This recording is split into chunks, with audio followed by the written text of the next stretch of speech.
नमस्कार, वंदे मातरम। मैं हूं श्यामगिरी। आप देख रहे हैं हमारा चैनल मुद्दा भारत का। मुद्दा भारत का यानी मुद्दा है महाराष्ट्र में भाषा विवाद का। जी हाँ, हिंदी बोलो मराठी बोलो, इसी को लेकर अब जो है 15 अगस्त से जो भी ऑटो रिक्शा वाले अगर मराठी में बात नहीं करेंगे तो उनकी परमिट रद्द हो जाएगी, उनकी लाइसेंस रद्द हो जाएगी। यहाँ तक कि ओला उबर वालों की भी इसी हालत में गुजरना पड़ेगा। यानी कि जो मराठी मुंबई में नहीं बोलेगा, जो महाराष्ट्र मुंबई नहीं बात करेगा, उसे जो है उनकी जो है लाइसेंस और परवाना सब जो है रद्द हो जाएगी। प्रताप सरनाईक जो परिवहन मंत्री हैं, आज उन्होंने साफ साफ कहा कि एक कार्यक्रम लिया और उन्होंने साफ साफ कहा कि हमारे वॉलंटियर लाखों के जो परप्रांतीय हैं, जो दूसरे प्रदेश से आए हुए लोग हैं, उन्हें सिखा रहे हैं और वो अच्छा प्रतिसाद भी मिल रहा है। लोग जो है मराठी सीखना भी चाह रहे हैं और सीख भी रहे हैं। और आने वाले समय में ये 100% लागू हो जाएगा कि महाराष्ट्र में जो भी, चाहे वो मध्य प्रदेश से हो, चाहे उत्तर प्रदेश से हो, चाहे बिहार से हो, चाहे कर्नाटक से हो, चाहे साउथ इंडिया से हो, हर कोई जो है इसमें मराठी बोलने लगेगा, ऐसा उन्होंने दावा किया है। यही आज हमारा विषय है। तो क्या 15 अगस्त से जो मराठी नहीं बात करेगा, जो मराठी में नहीं बोलेगा, उनकी सामत आ जाएगी? ये हमारा आज का विषय है। हमारे साथ में नवभारत के वरिष्ठ पत्रकार सूर्य प्रकाश मिश्रा जी। हम यही जानने की कोशिश करेंगे कि भाषा विवाद को लेकर ये कोई नई बात नहीं है, क्योंकि राज ठाकरे जी जो महाराष्ट्र नवनिर्माण सेना उन्होंने जो बनाया था, उन्होंने इसी मकसद से बनाया था कि यहाँ महाराष्ट्र में जो भी रहेगा उसे मराठी बोलना ही होगा। यानी कि मराठी को लेकर जिस तरह से यहाँ पर भाषा विवाद लगातार चलता आ रहा है, क्या उसी कड़ी को इसे जोड़ना चाहिए? ये हमारा सबसे बड़ा अहम सवाल है। मिश्रा जी, आपका स्वागत है हमारे चैनल में। नमस्कार। क्या कहेंगे सर? आप भी प्रेस कॉन्फ्रेंस में आज थे और प्रताप सरनाईक जी से काफी हम लोग ने रूबरू हुए। उन्होंने साफ साफ कहा है कि आप ये कह नहीं सकते कि हमें मराठी नहीं आती है और मैं मराठी नहीं बोलूंगा, ये आप कह नहीं सकते 15 अगस्त के बाद।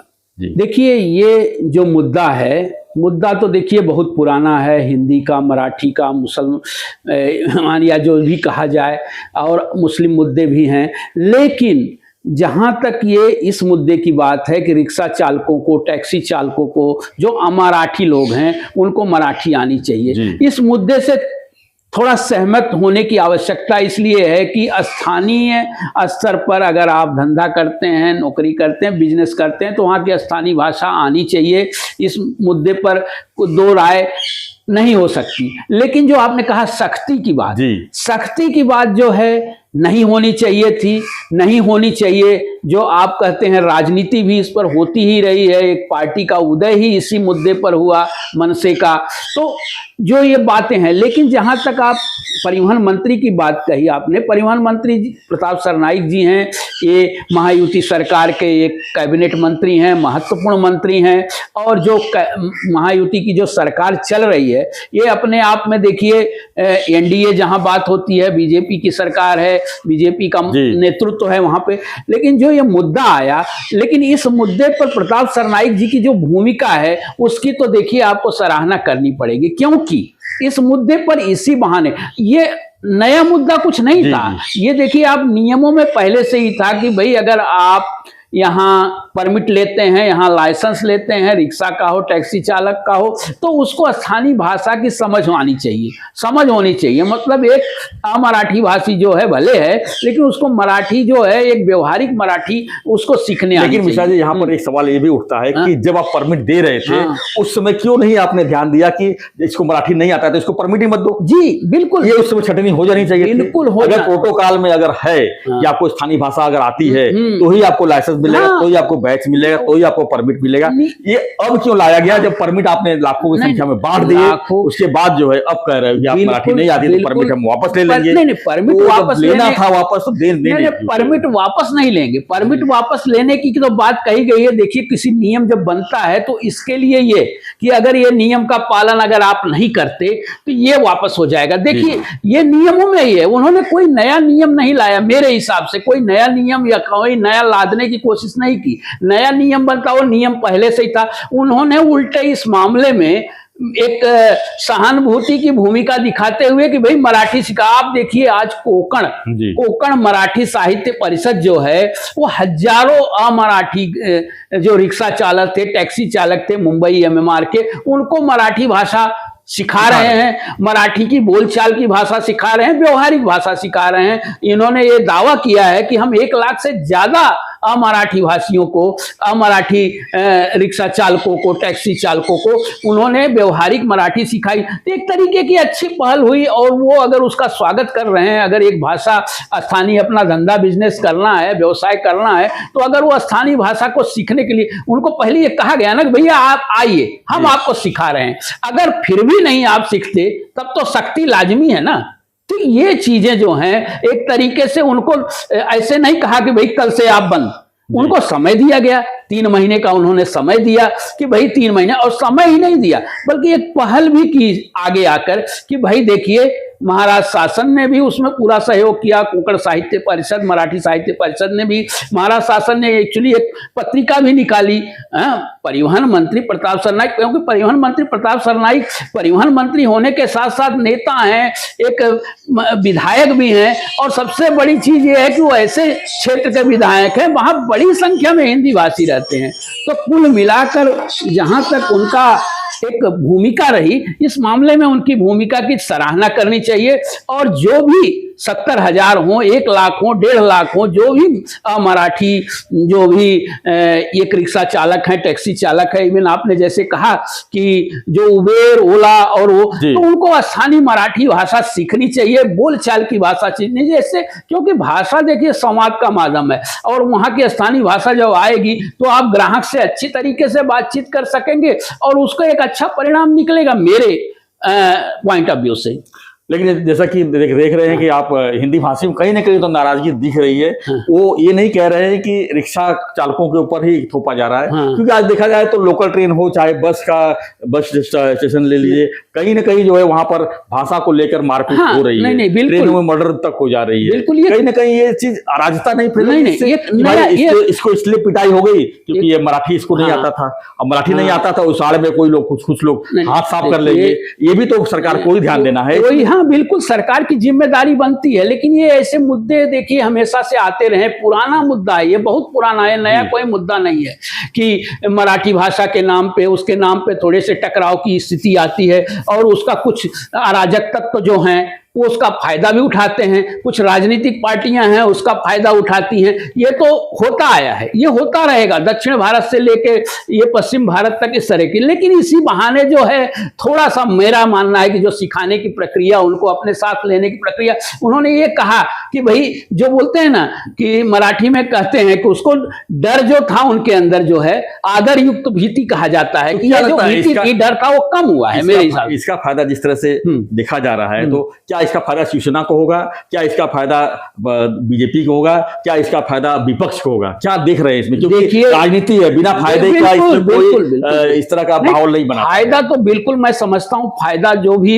राजनीतिक दल का होगा, चाहे शिवसेना का हो, फायदा अब सब चाहते हैं। देखिए महाराष्ट्र या मुंबई या MMR, अब वो ऐसी स्थिति नहीं रह गई है, यहाँ 40 से 45% अमराठी भाषी हैं, हिंदी भाषी हैं, तो उसका तो फायदा अपनी तरीके से जोड़ रहे हैं। लेकिन इसी बहाने एक हिंदी भाषियों को, अमराठी भाषियों को भी एक संदेश गया है कि भाई हमको यहाँ रहना है, हमको यहाँ जीवन यापन करना है, हमको यहाँ धंधा व्यवसाय करना है, तो यहाँ की स्थानीय भाषा को हमें सीखनी पड़ेगी, स्थानीय भाषा को, और उसकी इज्जत करनी पड़ेगी। इसी बहाने मैं कहता हूँ उनको ऊपर ये नहीं लगाया गया कि आप एकदम इसमें पारंगत हो जाइए। एक तरीके की ये भाषा है कि भाई समझने बोलने का आप प्रयास करिए और उसमें शामिल होने, इसमें क्या बुराई है अगर कोई नई भाषा सीखने का प्रयास करते, कोई भी हो, छोटी मोटी टूटी फूटी भाषा अगर कोई, और सामने वाला जब पहल कर रहा है, सामने वाला आमंत्रण दे रहा है आपको कि भाई आप आइए, हम आपको सिखाते हैं, तो इससे बड़ी और क्या बात हो सकती है? मुझे ऐसा लगता है कि इससे वैमनस्यता की तरह दोस्ती का हाथ बढ़ाया उन्होंने। ऐसा भी तो हो सकता है सर कि अभी यहाँ पर हर भाषा के लोग रहते हैं, हर प्रांत के लोग रहते हैं, बिल्कुल। तो जो कोई अगर नया आया, अगर पैसेंजर बन के आता है और उसको मराठी समझ में नहीं आती, तो पैसेंजर के लिए क्या करोगे? पैसेंजर के लिए तो और भाषाएं हैं ना, जैसे उनको कहा कि जैसे मराठी पैसेंजर अगर मराठी में बोलता है, अधिकांश यहाँ की मूल भाषा जो है मराठी है, मराठी पैसेंजर नया आदमी जो आएगा तो हिंदी में बात करेगा, तो उसको हिंदी बात करना है, तो हिंदी में बात करेगा, नहीं तो हिंदी मराठी व्यक्ति है, हिंदी और मराठी दोनों ही आना चाहिए। ये निश्चित हम कहते हैं कि और जगहों पे जाइए, आप जर्मनी चले जाइए, फ्रांस चले जाइए, रसिया चले जाइए, वहां की अगर आपको स्थानीय भाषा नहीं आएगी तो इवन इंग्लिश में भी बात नहीं करते हो, वो अंग्रेजी भाषा अंग्रेजी भाषा इसीलिए पूरे विश्व की भाषा अंग्रेजी कही गई, इसलिए अपने उत्तर प्रदेश की बात छोड़ दीजिए, पूरे भारत की एक भाषा हिंदी हमारी एक राष्ट्रभाषा, कॉमन भाषा थी कि भाई राष्ट्रभाषा। तो ये उसमें कम से कम अगर उसको ये नहीं आती होगी तो हिंदी तो टूटी फूटी आती होगी, वो हिंदी में उससे संवाद कर सकता है। ऐसे नहीं है कि वो मराठी भाषी जो रिक्शा ड्राइवर है उसको हिंदी नहीं हो गया ना कि हिंदी में बात करेगा तो मार खाएगा। विवाद अपनी जगह नहीं, मार नहीं खाए, मार अगर खाएगा तो मार एक मुद्दा हो गया। वो ऐसे नहीं कहा है, इस सरकार ने तो नहीं कहा कि हिंदी में बात, उन्होंने कहा कि भाई मराठी आनी चाहिए, मराठी हमारा वो है, मराठी आनी चाहिए, ठीक है। हाँ, लेकिन अगर हिंदी में बात करते हुए पकड़ा गया तो नहीं, बिल्कुल नहीं आनी तो नहीं चाहिए। उसके ऊपर नियम है, कानून है, संविधान है, वो बिल्कुल नहीं आनी चाहिए। लेकिन जहां तक जैसे उन्होंने कहा ना लाइसेंस का, अब परमिट है, लाइसेंस है, उस पर 15 साल का डोमिसाइल, आप 15 साल से एक जगह अगर रह रहे हैं एक प्रांत में, अगर उसकी भाषा आपको नहीं आती तो सरकार को ये कमियां तो देख सकते हैं प्रशासन की, कि जब उन्होंने परमिट दिया, जब लाइसेंस दिया, जब उसमें तो उनको उसी समय चेतावनी देनी चाहिए थी कि आपको हम परमिट दे रहे हैं, लेकिन आप मराठी में बात कीजिए, मराठी सीखिए अगर नहीं आती है। उस समय उन्होंने वार्निंग नहीं दिया, परमिट बांट के कम से कम 5 से 10 साल हो गए, और अब जो है उनको याद आई है कि मराठी बिल्कुल जब जागे तब सवेरा, ऐसा कहा जाता है। लेकिन अगर वो इस तरीके का कानून लाते, हाँ जबरदस्ती वाला नहीं, अब उन्होंने एक पहल कर दी कि भाई आप सीख लो, आयो हम सिखाने के लिए तैयार। अगर फिर भी आप अगर नहीं सीखते तो आपकी ही गलती मानी जाएगी, क्योंकि नियमों में उनके है, नियमों का पहले नियमों का पालन वो कर रहे हैं। इसके लिए मैं समझता हूं कि परिवहन विभाग जो है, माननीय परिवहन मंत्री प्रताप सरनाईक जी हैं, सरकार को भी धन्यवाद देना जाना चाहिए कि कम से कम इस तरह की उन्होंने एक पहल की, एक रास्ता निकाला, बीच का रास्ता कि भैया हाँ अब आगे आने वाले जो लाइसेंस परमिट लेने जाएंगे तो उनके अंदर भी ये रहेगा कि नहीं मुझे मराठी परीक्षा दो, आनी चाहिए, अगर आपको नहीं आती है तो परमिट मत दो, सीधी सी बात, हाँ उनको लाइसेंस मत दो। तो ये वो जो लेने जाएगा मराठी व्यक्ति